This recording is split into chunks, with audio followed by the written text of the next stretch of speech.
Hello, welcome to Ex-Witness Awake. I'm your host, Jonathan. I hope that you are doing well today. So what am I going to discuss today? Well, it's the middle of the night, and I've been feeling a little off of late. I've been suffering from some pinched nerve issue going on in my neck, and it kind of makes me feel a little grumpy and feel a little yuck. And yeah, I just kind of, doing this work in the middle of the night can be a little boring and a little lonely. So I thought I will talk to you all, and it helps me to feel a little better. So it's therapeutic for myself. And with that said, let's talk about sadness. Hello, darkness, my old friend. Yeah, anyway, I was looking on the website of Jehovah's Witnesses, and there happens to be a little doodly video talking about from sadness to gladness, I believe was the title. But first, let's introduce the channel, and we'll go from there.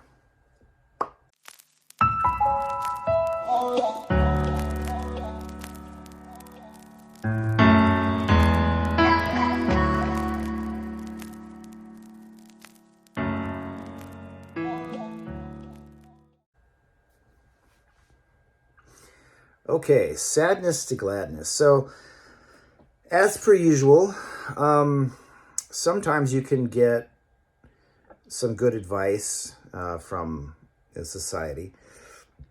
You know, just because they're culty doesn't mean that everything that they say is garbage and worthless. Sometimes they can have some decent advice.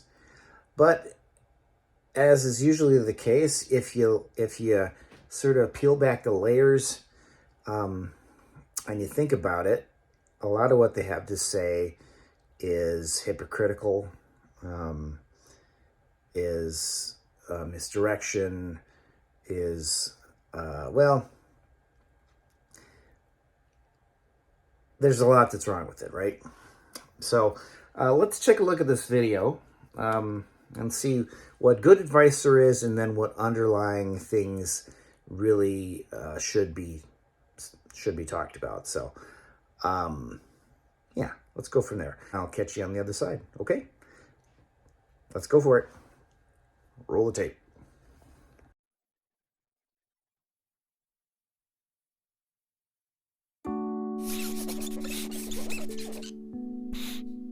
Everyone gets sad now and then. Do you? In some cases, you may know the cause.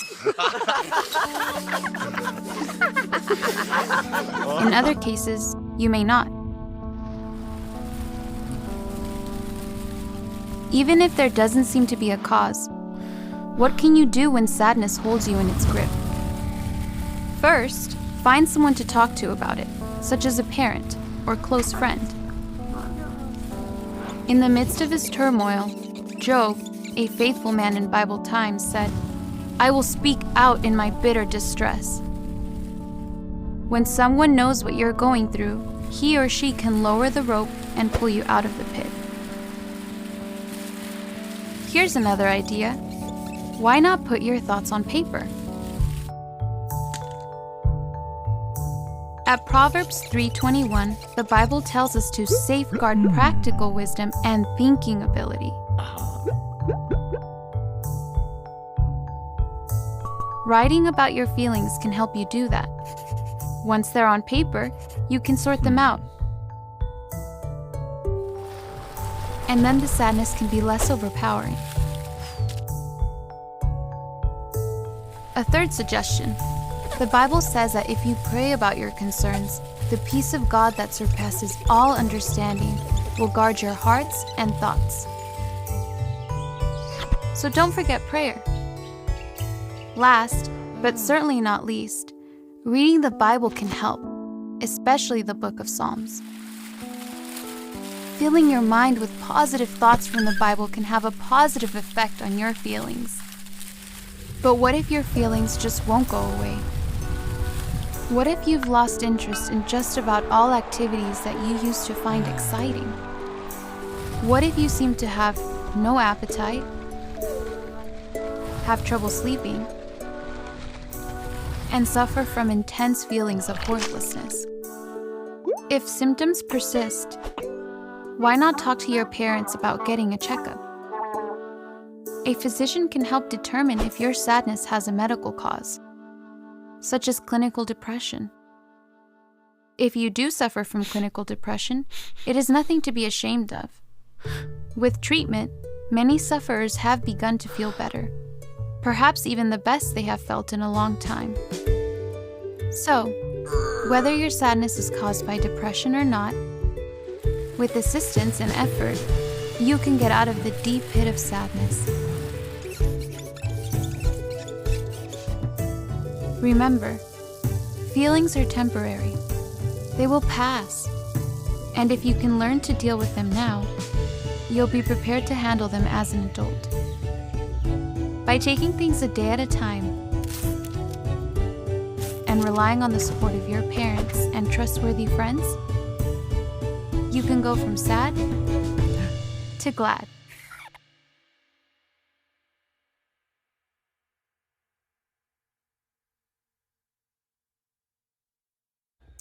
And welcome back.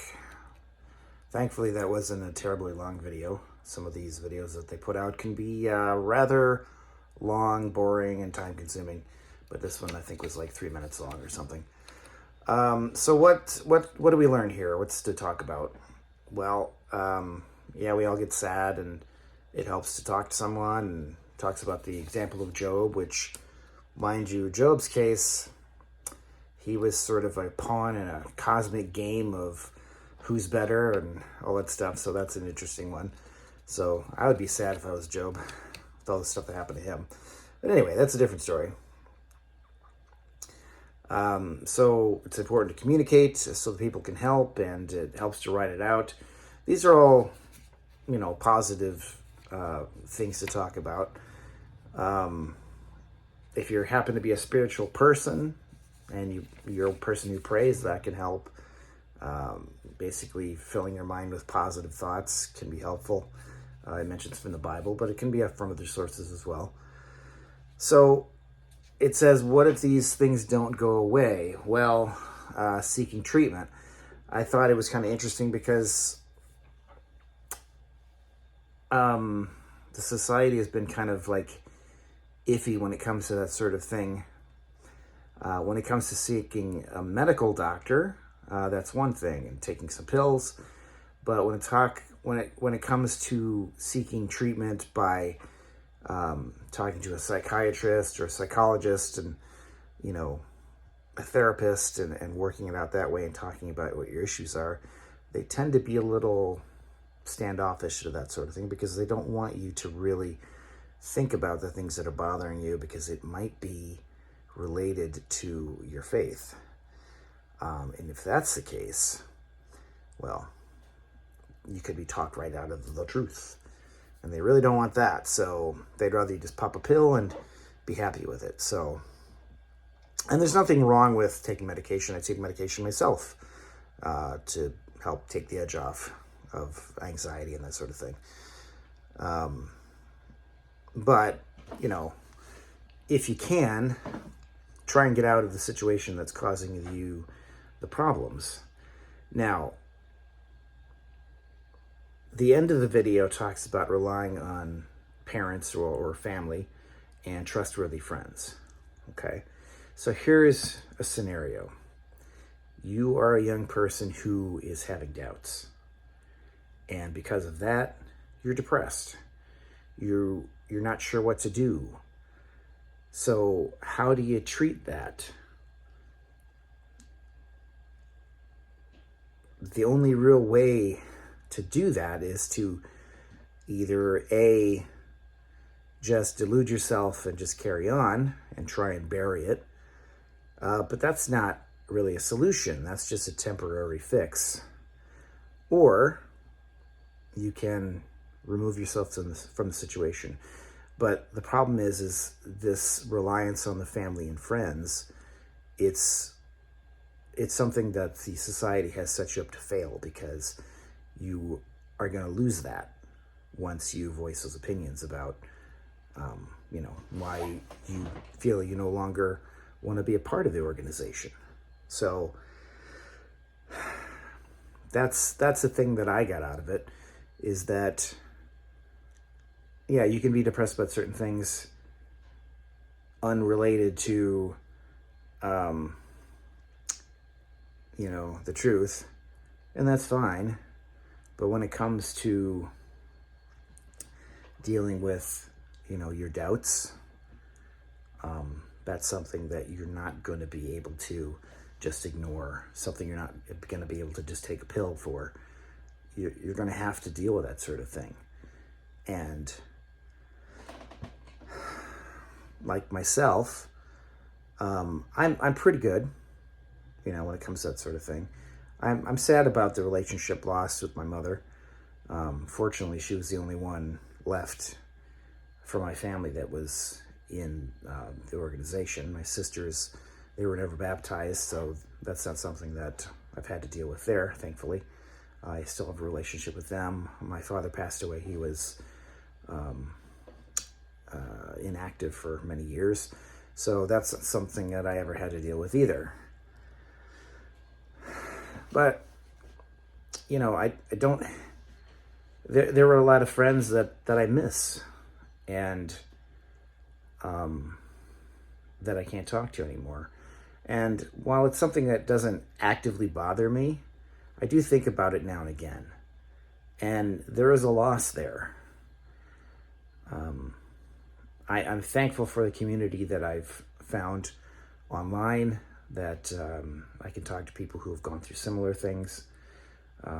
So if you're one watching this video and you need someone to talk to, that we have a Discord server that you can talk to. You can just, in comments and that, just get to know different people who are in similar positions, and they can really help you to deal with the doubts that you might have. So if you are somebody who is still in, but you're questioning it,